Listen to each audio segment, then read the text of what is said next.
My name's Nate. We're doing Let's Get Drunk and Talk About It here. My name's Nate. This is Chad Ingold, former candidate for Richmond City Mayor. This is Rebecca Keel.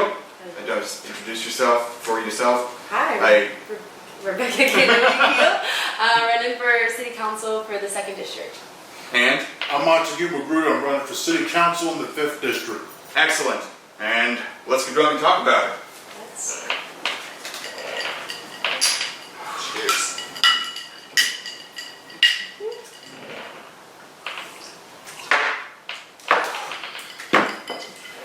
Be fun. Ooh. I'm going to trace to that. This is what I'm talking about. Guy professional. That is professional. I don't care who you are. That's right there. I'm committed to my craft. Oh, he is. All right. So, all current and former people running for City Council or Mayor of Richmond, let's start off with our first topic. Let's talk about the restoration of rights. You know, originally, I think it was like over 200,000 who were restored by McAuliffe. Then Republicans sued him, and the Supreme Court ruled in their favor due to one conservative vote. Should we not restore all at the same time? Is that a big problem? Well, for me, what I look at the fact is this. The Supreme Court decision specifically said that there would be a political injury due to the fact that the felons having their rights restored would dilute the power of the people who are already registered to vote. But last I checked, we live in a political system that was one person, one vote. So is the Supreme Court saying that some votes have more power than others? Are votes not counted equally? I mean, that's what they're basically saying in their decision. Now, my personal belief is that people should be allowed to vote while they're in jail. Yeah. So, I really think about history and how this is steeped in, like, why felons can't vote in the first place is steeped in history of, like, racism and blocking. It's like voter suppression going back to, like, even really before Jim Crow, but, like, right. really coming to fruition during Jim Crow. I mean, eugenics, thinking black people were, like, less inferior, just inferior to white folks. And, like, that carries over till today, and I'm really frustrated when people think that, like, that legacy is not there, and we are in Virginia. Yeah. You know, this was the capital of the Confederacy, Richmond specifically. What McAuliffe tried to do, you know, I think politicians have all kinds of reasons for doing something. It's not just good or bad, you know. He was trying to get votes, which is good for him, whatever. And also, restoring rights is actually, like, a social justice issue. And, right.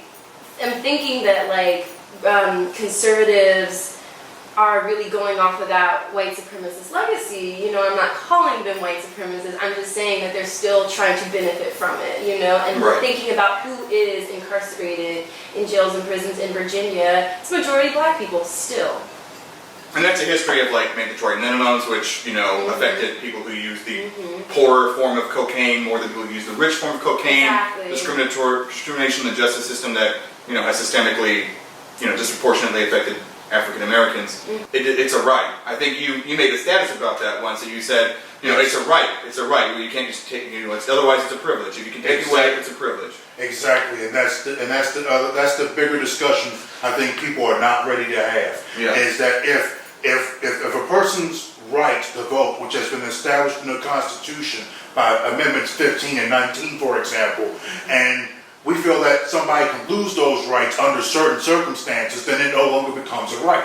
It becomes a privilege, and we need to have a conversation on what we can actually consider rights and privileges. As far as I'm concerned, we might as well call the Bill of Rights the Bill of Privileges. Temporary privileges that only apply under certain circumstances and only to certain people. Well, the thing I wanted to point out specifically was you said the one thing you may have just been saying this off the cuff, but you said that you think DUI checkpoints are unconstitutional. Yes. I would like to hear more about that. Well, my personal belief is that the Supreme Court case that was recently ruled of Rodriguez v. U.S. basically stated that a person cannot be detained by a police officer for anything other than the purpose of the original stop. If you were stopped because you had a busted taillight, that's all they could stop you for. If they stop you in this case to check your sobriety, then that's all they can check. They can stop and check you for. Checking your license, checking your registration, that has nothing to do with the original purpose of the stop. And as far as I'm concerned, I consider that a legal search and seizure. Okay, so you're not opposed to like setting up DUI checkpoints. You're opposed to them checking for anything other than sobriety. And Exactly. you have to get something else separate or probable cause to check license in, because the thing is that, I'm glad you clarified that, because I feel like that's the kind of thing that kind of like easily, if someone just takes that out of context and put in a news article that Magruder is opposed to DUI checkpoints, that's the kind of thing that people could just be like, oh, what? He's opposed to DUI checkpoints. Yeah, I mean, of course. So I'm glad you elaborated on that. That makes more sense. The case that's being made by Black Lives Matter is that, it seems to be that the police are much quicker to pull the trigger on an African American than they are a white person. Like, for instance, there was a story that went around, I don't know if you guys saw it recently, about there was like some 19-year-old kid who was high on some kind of like, something synthetic like bath salts, and he was like, killed a couple and was eating the face off of a man, had a knife in his hand, but somehow the police managed to de-escalate the situation while the guy was biting someone's face off. Right. Yeah, eating his face off. They saw him as a human. That They saw him didn't as Yeah, not a terrifying force. because I would have said, shit, the zombie apocalypse is happening, kill that guy before his disease spreads. That's patient zero right there. I could stop this whole thing from happening. Honestly, I have a question for you, and it's not really for you, it's more just for the discussion, but Sure. here in Richmond, Virginia, we don't experience the same sort of police violence that they do in other cities. So sometimes I fear the extreme reaction against the police when it's nationalized here in Richmond, when we don't experience the same problems that they might in Milwaukee or Miami. Yeah. So only when you say Nazi fascist pigs in that statement like that, like if people think it's applied to Richmond police here, who generally are pretty good policemen. I moved here from Virginia Beach, and the policemen down there are the kind of police that we're talking about right here, that would profile and discriminate. When I moved up here, I don't think I've gotten pulled over in Richmond.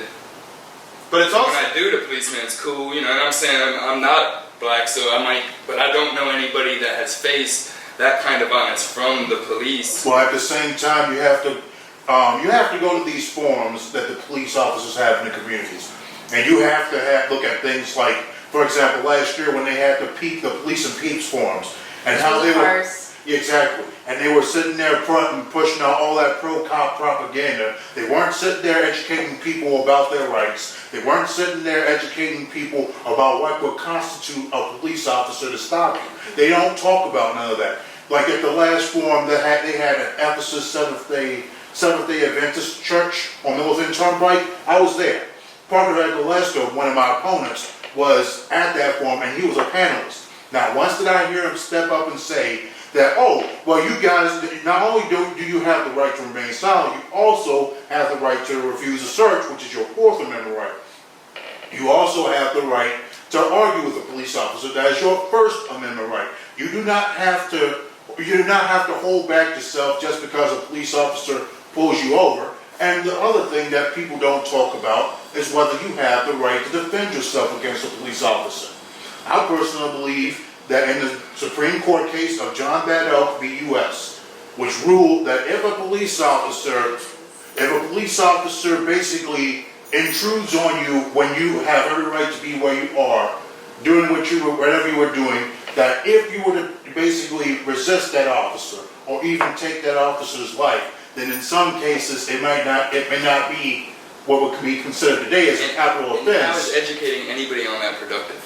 That you can punch a cop in the face or kill him even. How is that productive to educate people that that's the right thing? Because people... And I'm not pro-cop or anti-cop, but to live in a society that we expect things to progress, we can't be the police all the time because we get robbed in the street. I mean, the police are here for a reason. We agree to have them here. While we're increasing into a police state, things are getting very precarious right now. And when people are watching the national news and taking things that happen in the pockets into their own hearts, where it's not actually in their experience, then we're facing, I think, dangerous situations. Which I think is something we have here in Richmond with the reaction is not what we're experiencing here. So maybe go to the place where it's happening, react there, and adjust your reaction here in Richmond to what we're experiencing. Which But let me this- say is like what is happening in Richmond, because I would agree that Richmond does not have an epidemic of police brutality as we're seeing in other cities. We also have a more racially diverse police force. And That a lot is of those, true. there's a lot of the That is issues true. in Ferguson and Minneapolis with all those police forces that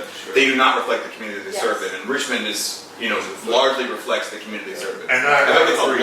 that's a large part of why we don't have the problems we have. While there's not the epidemic of really harsh and frequent brutality that we've been seeing nationally, there still is racial profiling. There are still better protocols and procedures that RPD could be following. There's still trainings that they could be following, being more trauma informed, being more able to, really converse with people and be able to de-escalate situations. It's those things that we're working on with doing trainings around, again, the procedures and protocols. It's those things that Black Lives Matter in Richmond is really and truly focused on. Yeah, we're turning up in the streets when there's a national cry for social Yeah. justice, but at the same time we are focusing on the local issues. And I do organize with Black Lives Matter, and so I feel like the position that I'm stating is accurate to what the actual organizing that's happening is going on. We should be grateful. I mean, there's obviously steps to take in any community, but I feel like we are pretty good here in Richmond. Not saying we're perfect, but I'm saying Perfect. we're just way better than Ferguson and Minneapolis. But that doesn't mean they should be content. I'm just saying we're. Like I said, I have no problem with agreeing with that. In the NBC 12 interview I did, I gave the police praise for actually being there to act as a safeguard for the Black Lives Matter protesters that walked across the bridge. I respected them for that, and I have no problem with giving them credit where they're due. I even have to admit, as a person who has survived domestic violence, they even came in my personal life. They even came to my rescue a couple of times. Yeah. And so I have no problem with admitting that. One of the things we're not really doing is that we're not looking at the long-term bigger picture of fighting for a system that actually ensures the basic needs of human beings are met first before we go and prioritize all these pet projects. I bet you this, if everybody had a house to live in, everybody had food to eat, everybody had clean water to drink, you would not see the crime that you're seeing right now. You wouldn't see the robberies you do. You wouldn't see people going out on the street prostituting or pushing drugs. And the reason why people do those things is because when they don't have the resources themselves to take care of their household, they're going to turn to crime in order to make ends meet. Yeah. And so when I see people, for example, there are people standing on the street with a little sign asking for a few dollars. I give them a dollar or two, because guess what? That's the difference between him just asking me for a dollar and him coming behind me with a gun or a knife at the back of my head telling me drop everything. So that's an investment in your safety. Exactly. But But like I said, it's That's a way to look at it. but at the same time, you look at it like this too. You want to promote that idea. You want to promote looking out for your fellow human being and helping them get to, even if it's something small, just helping them get to a better state, so that way in the future we won't need police in the first place. And now for a quick word from people who we'd like to be our sponsors. Nate and Chad's drink of choice is Deep Eddy's lemon vodka mixed with ginger beer. Deep Eddy's also has a fantastic grapefruit, cranberry, peach, and sweet tea vodka. Try them today. Rebecca has been sticking to Wild Turkey American Honey, as well as Cabin Fever, a tasty maple-flavored whiskey, and Magruder has been drinking Coke. Plain old Coke. Have a Coke and a smile and watch the rest of the show. So then we bring it back to Jack Barry. He said multiple times, the money's there. We just need to find it. Right. And he said that multiple times. He said it to me, There you talking go. to him, but I wasn't buying it. What the are you saying the money's there, we're going to find it? Like, that's no way No, I've looked to at the run budget. for mayor. I mean, I've looked at the budget. I've looked at the budget. Dwight Jones is not a total lunatic, right? He's doing still. He's crazy, what not he's stupid. He's not crazy. He's not crazy. Yeah. He's still doing the budget the way, he thinks seem appropriate if we think it's criminal, but I don't think he's sitting there like, it's 10 million, we'll just put that over here. Yeah, no, I mean, it's not. There's It's some shit going on here in the city, and I feel like as y'all are still running, and as I was running and trying to have bold plans like these ones you're talking about, I find it hard to keep talking about them when people even challenge me like I'm saying right now, like, where are you going to get the money from? And I'm not trying to challenge you as much as I was challenging myself. I had grand plans for Richmond Public Schools. Grand plans. And I would get mad at people putting a price tag on my vision. Like, how are you going to pay for it? I'd be like, fuck out of here. I got a vision. I don't have to pay for a vision. Yeah, exactly. I can't say that on the forum stage, or I can say it No, you're right. but on the forum stage, stage, I can't say, it's just my vision, don't put a price tag on my vision. So, that would be a question that stumped me a lot because I don't know where I'm going to take the money. If I see they build a $300,000 equestrian center for the police, okay, I'll take it away. Yeah, that's what I'm saying. That's and fine. just $300,000 right there. But that's something concrete to say where I don't, which wouldn't be a popular thing to say. Yeah. But just look at the fact that a federal audit was just recently done on the RHA that found them wasting like $6 million. Great point. And they were sitting there, they were charging people all kinds of crazy fees and whatnot. And now they're trying to come up with a justification for those fees. Like, hold on, that's unnecessary.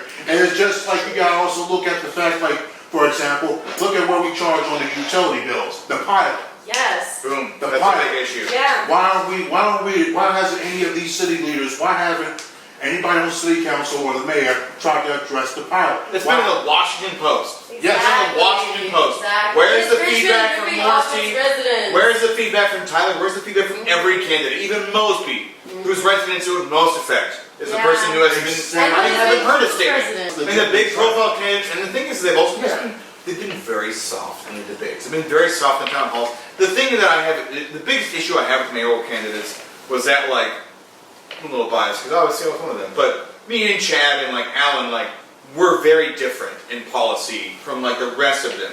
But if you interview most of them, I mean, other than like Bobby Jones, because we don't even know who Bobby Jones is, but other than Bobby Jones, I mean, like, everybody is pretty much the same thing. Schools, more transparency at City Hall. And those are two things. They did everything they do.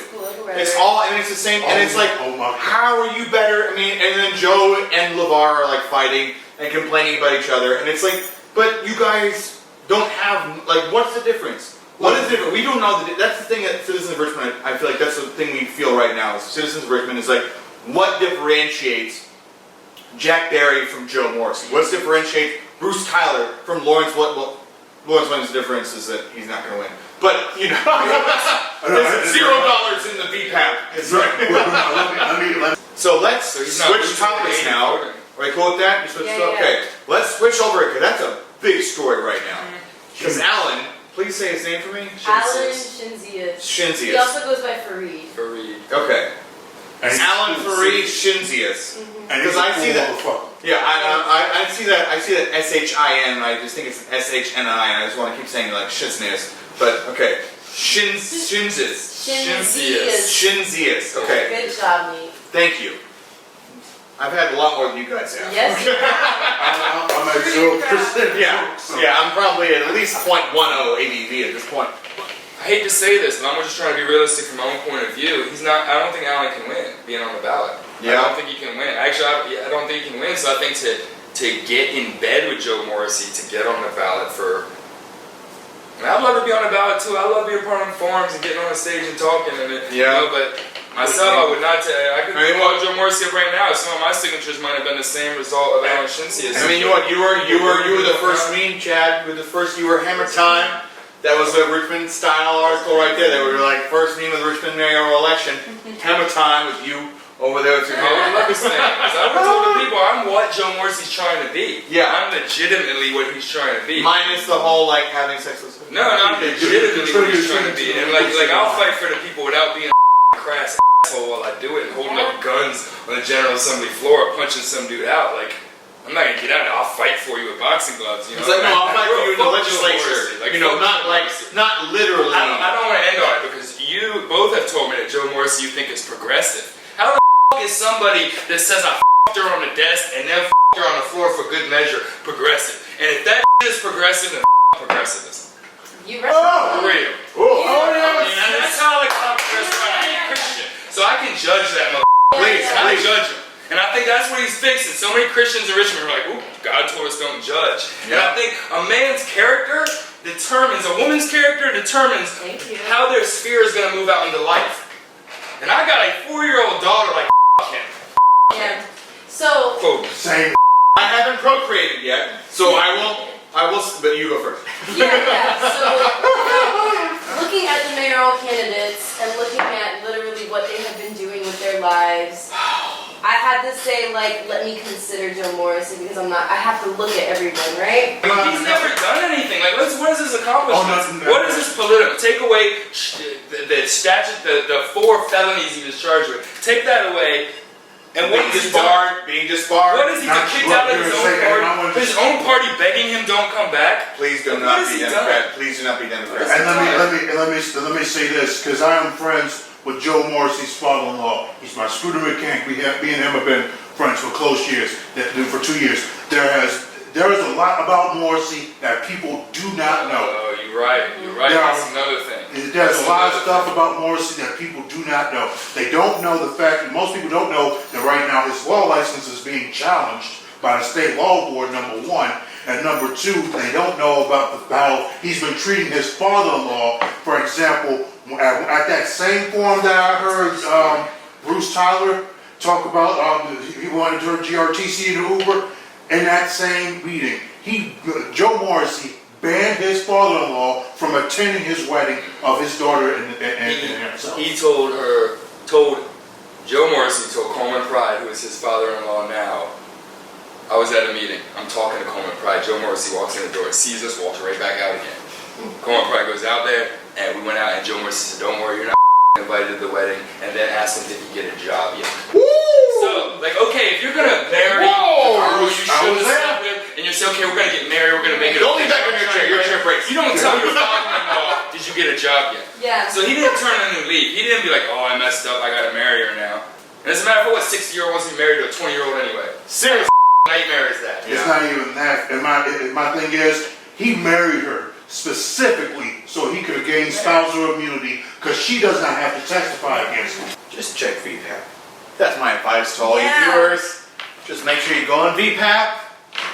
Yeah. Make sure you check to see who is investing in your candidate. They're all NASCAR drivers. And VPAP is their shirt.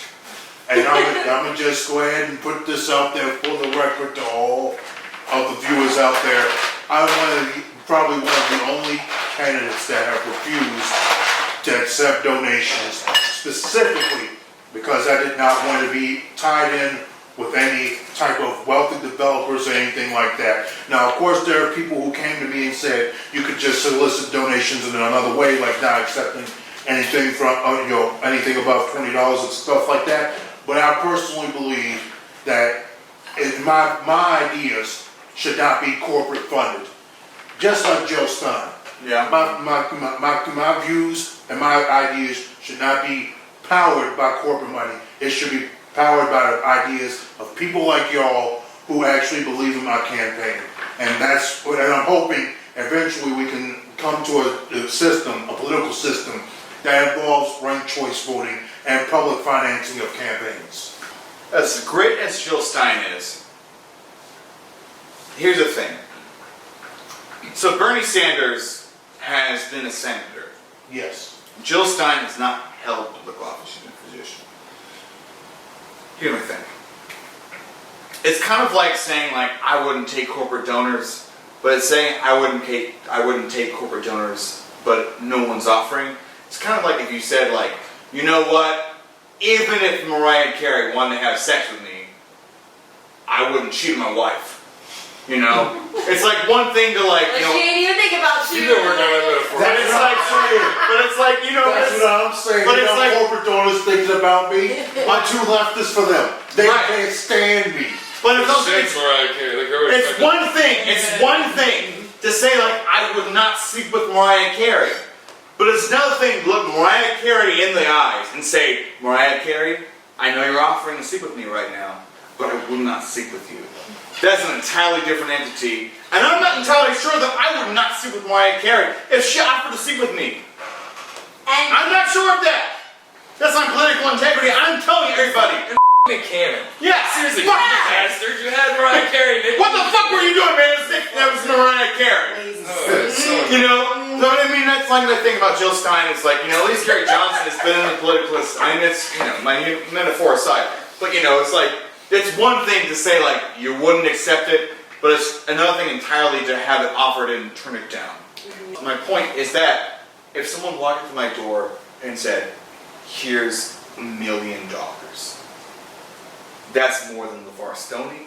That's more than Jack Barry. That's more than every mayoral candidate combined.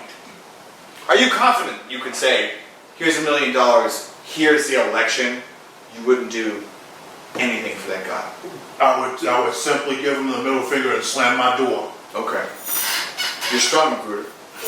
All right, Keel, $1 million. I guarantee Door has raised what, 35,000? Yeah, and what if I raise like $1.5 grand? I will remind you, I will make you a brief reminder that Virginia is incredibly lax on what you can spend your money on. That is. And I wanted to make a point. I was so close in that Northside Town Hall to pulling out my iPod. That's why I didn't do it, because that Wi-Fi wasn't working and I don't have actually service on my iPod. Yeah, exactly. But I was so close to being like, look what I can do with my iPod and my campaign donation account, my SunTrust business account that I accept donations from. I can buy Debbie Does Dallas. I can report that on VPAP, and it wouldn't matter.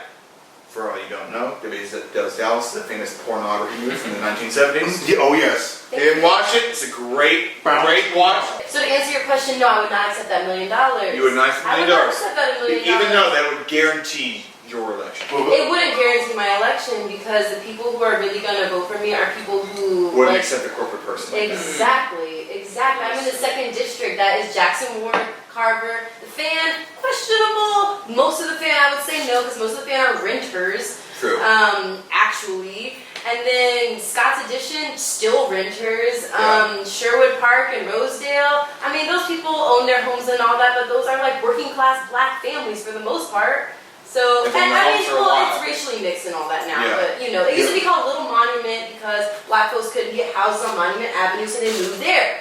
Right. So all I'm saying is, my voters would knock it down with that. I wouldn't do it. I wouldn't do it on a moral basis anyway. All right. Well, Chad, you're the last one. With $1 million, would you? I mean, I don't think I need $1 million, but with an appropriate amount of money, I could have funded the organization that I lacked, and I feel confident. $1 million, I could certainly. I mean, I'm forced to run off for sure. It's different. But, like, I know that like who I am and what I have to offer. I didn't have money to offer, which means I didn't have any organizations. If I had a couple people to pay, I'd have been on the ballot, and like it would be rolling right now if I had a couple people to pay. No, I mean, still being who I am, I'd be willing to be like, yeah, I took $200,000 if it was from somebody like who's showing up at the door.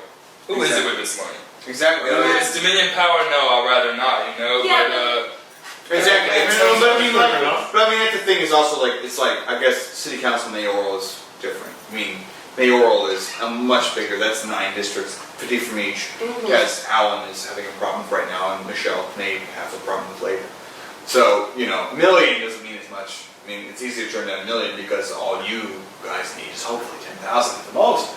You know, so paying more. Not even.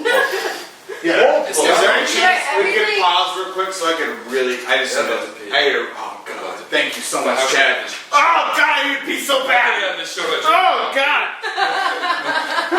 I come back through first. I come back through first. Talking about interesting things. It felt so good to pee right now. This has been an amazing political discourse. This is probably the best I've ever had in the show. But dear God, did it feel good to piss? Wow! Wow! That was a good high five. I know, right? LeVar is. You guys discuss. I'm just gonna. I know we're discussing What's it right the next now. topic? LeVar's Tony. May I have a drink, please? Yo, he ain't from here. I'm gonna drink all your liquor, meat. This is what I came with. Rebecca, if you can drink all my liquor, I'll be fucking impressed. Because I have an incredible amount of liquor.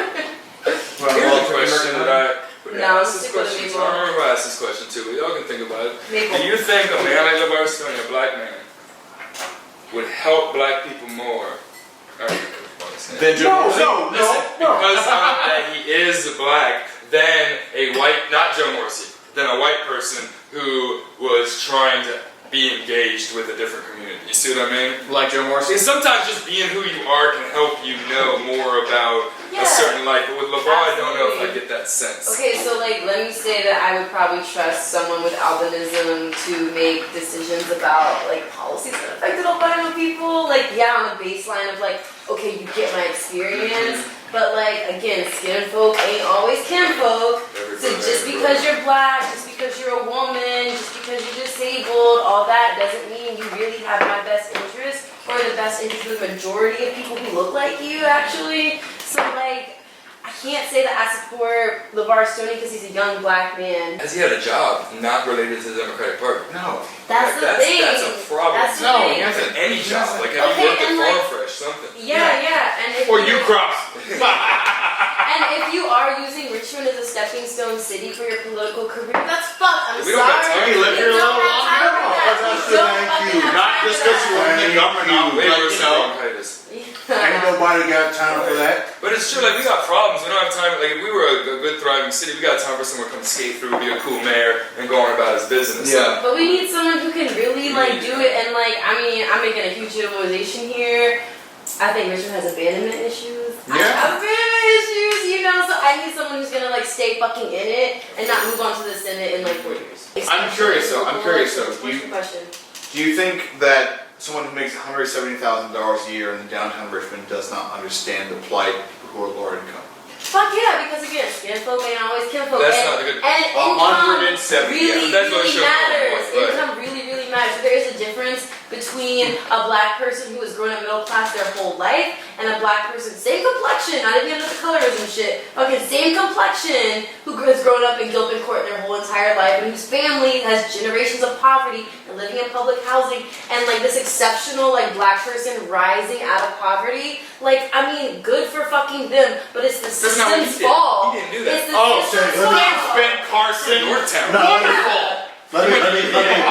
He didn't rise from the. But Let me so ask you Michelle something. Mosley in that example then, her rising out of poverty, like good for fucking her, but like everyone else though, she should be trying to change the system so people don't have to rise out of poverty, but can like Yeah. literally just like step out of it, you know? Right. Because like it's a fucked up system anyway.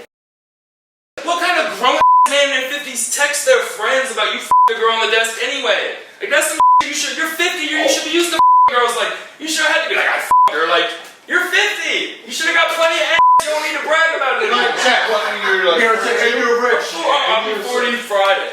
But all I'm saying is I'm You're married 40 too. Friday, yeah, I'm you're 40 Friday. But yeah, I mean, it's also like seriously, And like. I'm married, so like, you know, like, but all I'm saying is I'm a grown man. And when I say grown man, I mean a man. Well, I mean, I don't you're a mean man of macho integrity. man. You I mean have a a wife. man. And a man does not, at my grown age, human being. tell their friends about how he f***ed some girl last night. A man like me is barely wants to say like I just said it, but I'm the one to curse a lot, you know, but No, but the whole point is that's the that shit you just keep to yourself. and It's this just not a big deal, but he's old enough to be my father, so like when I'm old enough to be my father, I definitely wouldn't be doing that shit. Yeah. Let me also add to that. His wife's gonna be my daughter. He's old enough to be my father. Don't like brag about your sex life over Wait, text. record. Yeah, but you're right though. Like I mean, it's just For the record. It's like, you know, you don't tell everybody you went and used the bathroom as well. Some people do. But Oh those yeah, kind of people- I would have told me a shit. Yo, You don't be this bathroom is gender neutral. I do not care. If you want to pee, if you want to shit, I don't Stand give up or a sit fuck. down. I don't give a fuck. And you want to do whatever you want. Defecation, urination. I'm all about the nation. Oh, man, this We're getting like really philosophical. Oh, Let's super. talk about Richmond, Virginia. Yo, it's almost like fucking midnight, and we're like over here. Let's talk about what the hot topic is on all of their lips, which is the schools. Yeah. Oh, okay. Yeah. What is this chatting? I'm the person for school. I would have been. That's true. What's your solution? LeVar was talking I about don't have a he No, wanted wait. Go. LeVar was all like, "Hey, I'm a schools guy, okay? Not schools. I'm in like." Oh, I I wanted the want education. He stole my I wanna- fucking line. That was my line. I wanted the education man. That's what I'm saying. Hey, you would have been in No, he education didn't. because you worked in education. Yeah. Come on so, now. Okay, what is your vision? I'm not asking for a price tag on it. I'm not, Because the thing is that What's My the vision is cheap. I mean, first, there is no vision for Richmond schools or for education, most places in America in general. Okay. We are hitting a point where we can tell that traditional education is not serving any of our students, much less our students here in Richmond. Yeah. So it's time to flip it up anyway. Now, we also have a problem here in Richmond that we have an independently elected school board and a city council and a mayor. Mm-hmm. That causes a lot of conflict of interest. The school board cannot fix this mess by themselves. Absolutely. Not unless they're I agree. If they were one accord, they could fix it easily. but they're not, because there's too many people getting on that school board with political, they want to be politicians. Yeah. Who know shit about schools. Going up. And they think because they ran a successful business, they get to go be on the school board. Like, get the out of here. I have two possible people that fit the bill, but I'm not going to say No, I'm not going their to say it either, names. but I'm saying there's people that are doing it. I would not say their names. First of all, my goal would have been to work strongly with the school board as mayor. Or whatever mayor is, should work strongly. I mean, like, all the time with them. Should be working budgets with them, but more than that, should have a good relationship with them, because here in Richmond, we can have, I don't want to call them charter schools in general, opposed to charter schools if they're like for-profit, but we could have city-approved charter schools, like at the school I work at, Open or Community, where it's a charter school, but it's not. It's run by the city, but the school board backs up a little bit. Yeah. Now, if the mayor opened up a school, the mayor's school, whatever you want to call it. Like we have a governor's school. Right, so it'd be the mayor's school, but get school board approval for the school. But then it would not be directly under school board, which would spread the power out some. I don't want to hijack school board's power. I want to share. I want them to share what they need to do, because that's what we need to do to fix it. We need to rebuild our school district with maybe 2 or 3 comprehensive high schools, for example, maybe less, meaning big ones, and then a bunch of small satellite schools with purposes, so people have real school choice. Not just choice, do I want my kid to go here with poor kids, or do I want my kid to go over here at Fox with all the white kids? Real school choice, like I want my kid to code, I want my kid to get into fashion design, like whatever these could be, and small schools like that, some would argue are more expensive in the long run. But, you know, that's putting a price on my vision. They're cheaper in the long run. But we can get, if we don't get a jump on it, we're one Republican governor away from having our ability to deny for-profit charter schools. They could go to the state instead, ask the state for permission. Of course, the state will give them permission if they're run by a Republican governor. The only reason we don't have that law right now is because Terry McCullough vetoed the law, saying that you could bypass local school boards to go to the General Assembly. So we're on a precarious situation right now. Our school system is falling apart. All we need is some people with money to come in and say, look, y'all can't rebuild that school system, but we can. And there's not almost any mayor that probably would be like, great idea, go ahead and rebuild it for us. And then our school system could be out of our hands then. Public education in Richmond, I feel, could be destroyed in decades. Maybe shorter. I mean, actually, it's being destroyed right now. That's what I believe. I believe that it is being purposely destroyed by people on purpose. 5 fucking years. Who knows? Who knows? I mean, it's a mess. Well, I think. Well, hopefully not, because we have a different. We do have some momentum right now. We have lots of white people that care about Richmond Public Schools, which is a start. Thank God. It's a start. I'm not saying we need white people to come care, but we do need white people to come care, because you're 50% of the city white people. Like you need right, you need some consensus, and if people would start to see that inequity in the schools, and we can move towards a better vision of the future. Now, with all the racial problems we have in the schools and segregation, that would be a lot to deal with. But then I had a plan, and that's the mayor's school would be a school specifically centered around the experiment of integration. Y'all want to send your kids and other people? Come to our integration school. That hasn't been done anywhere in the United States yet. And there should be the progressive. And let us learn how to integrate. Nation copies. Man, I was trying to tell John Bilal this the other day. You want a copy of John? Go ahead. I don't give a fuck. Well, my thing is, first, I think we definitely need to get the funding straight, because the fact is, by us not prioritizing. I know where I live, bro. Did you find her? Is he passed out? He's Yeah, I thought he was pretty. on the toilet.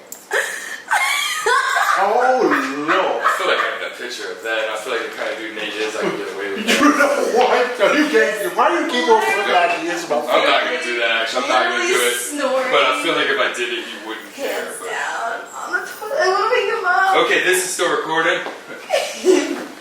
Our host got too drunk talking about it and went and passed out on the toilet. On the toilet, passed out drunk. Hands down. Hands down. Pants down. Goddamn disgrace. I want you to remember this, Nate. You're gonna watch this video, and I'm gonna let you know that I did not feel good about waking you up, but I'm about to do it. You should wake up. I'm gonna wake up. His legs are gonna be so sore. Pretty hilarious. I think you should let him wake up on the toilet just so later he can be like, what, and see us all gone, and like. Oh, but like he's And gonna. he's even gonna wonder, like later, like, did they do what happened? Or like, I'm so You know what happened, Nate. Becca saw you. She can never get that out of her mind. I can't unsee this. I really won't. It's kind of hilarious. You went from being like just sort of even to all of a sudden, It just Oh caught up. oh my God, he was sloshed. I can tell. well, that was the point of it, so I guess. Full success. Yeah. Get you, we got him, he got drunk, and we're talking about it.